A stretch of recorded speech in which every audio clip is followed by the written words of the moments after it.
Hello you guys, and welcome to day 3 of the Classroom Minimalism Challenge here on Mr. and Mrs. Social Studies. The past 2 days I started with decluttering my desk and then decluttering my file cabinet yesterday. And today we're going to move on to surfaces. And with surfaces, often as is true with our living space, the fewer things that are out on the surface, the better it will lead to peace of mind. And so it's important to ask ourselves, in our spaces, am I using my surfaces effectively? Does all the stuff that's out there need to be out there? And that's what I'm gonna be looking at too.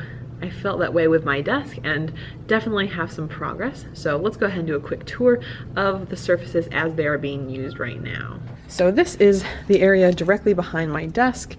I have a lot of stuff out here, and to be honest, specifically the stuff that is over here, I should be moving because really I don't use it very much. Over here, this space, I do keep relatively clear and have some stuff out that I use regularly. I do definitely need to do some better organization of these bins with like different passes and other related things. We got some more clutter here, but it does work well using the windowsill since it's a smaller thing. As we go further down, I do have these crates here where some students can store notebooks. Not all the classes choose to use that option, but those bins are there for that. I've got my turn-in tray and then some other files here, so not really a whole lot out. We're still in the middle of the school day here. This is where I put my papers for the day, so I'll be organizing that a bit later.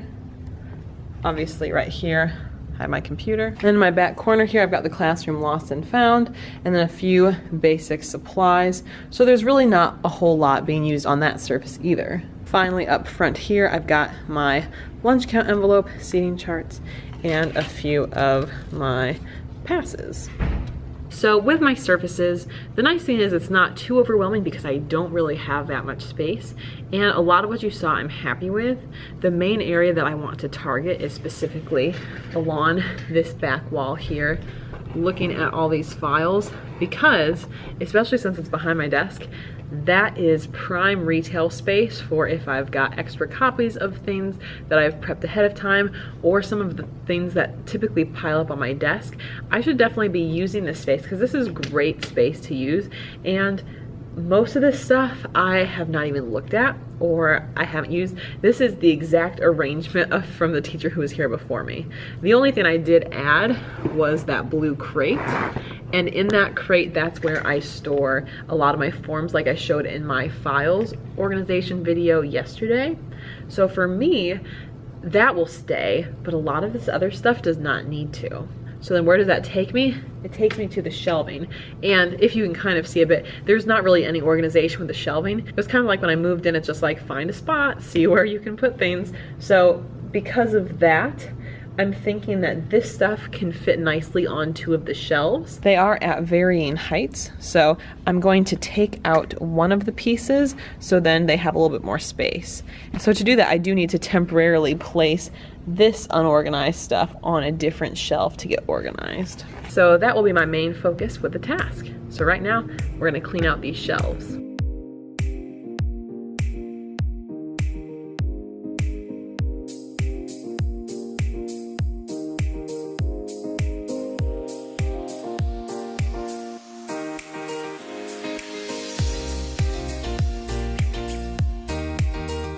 Right now I'm at the stage where surfaces have gotten worse before they have gotten better. So now this takes us back here, and I'm not just gonna bring everything down, but most things that I haven't really needed, I'll just have binders be along this shelf here.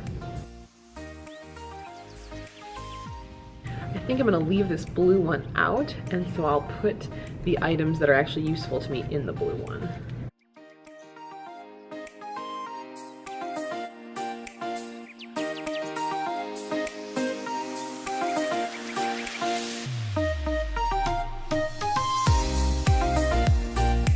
So I have definitely made some progress.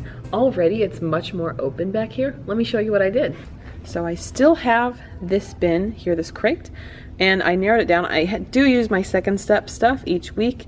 On Fridays we do that with our elective, and then I also have a couple books here of things that I don't really use much, but I do sometimes use. but then the rest of this space is open or for me to put different things. Currently we're doing World War I with social studies, so I've got a Newsella article I'll be making some backup copies of, as well as having it on Google Classroom, and then kind of the packets that we're working on right now I put together. And I also have my detention forms here, and then the students' comparative timelines. I don't know if this is the best use of this bin right now, but it kind of contains that. And up here I also organized a bit and removed some of the extra paper clutter. So overall I'm much happier with this surface now. I did some work with the books here, but I haven't organized them too much. Shelving is going to be tomorrow's topic, so we'll handle more of this mess at that time. So yeah, I think we're pretty much good there. So definitely a lot of improvements made. So that concludes day 3 of the Classroom Minimalism Challenge. Today was a lot shorter just because I didn't have as much to do, and also I guess I kind of put some of it to tomorrow's problem. We're going to be continuing this. Our next topic is related to shelving, and then we'll be taking care of cabinets. So these definitely might be labor intensive, but so far, if you've missed any of our past videos, we talked about decluttering my desk as well as decluttering the file cabinet. So take a look at those if you want. If you're new here and you want to subscribe to the channel, you can do that up there. And otherwise, we'll just see you in the next video. Bye, guys.